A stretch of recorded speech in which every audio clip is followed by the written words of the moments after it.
Con la lettura dell'antico atto notarile del 1416 si è conclusa quest'oggi, si è aperta e conclusa quest'oggi la festa degli statuti di Piancastagnaio che ci proietta direttamente al palio del 18 agosto, una manifestazione istituita non molti anni fa, nel 2006, come ha ricordato la professoressa Anna Sacchi nel suo intervento, dopo una generale lettura della festa del palio di Piancastagnaio. Ma perché festa degli statuti? Perché proprio durante il 1400, in particolar modo nel 1416, Piancastagnaio si dotò di leggi, di codici, già in un periodo, una comunità che si è creata da sola e che ha subito intuito e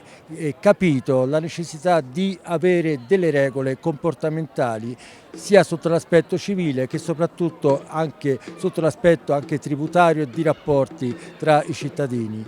Per omaggiare a tutto questo il torneo di Asta e Bacchetta, vinto dalla Contrada del Castello, che per la sesta volta si aggiudica questo scudo ligneo, quest'anno realizzato dall'artista di Piancastagnaio Arianna Mazza. Grande festa nella Contrada proprio qui, che ha la sede qui proprio dove ci troviamo in questo momento, in una piazza gremita questa sera come era nel 2019, anno in cui purtroppo la pandemia ha interrotto la manifestazione, ripresa alla grande questa sera.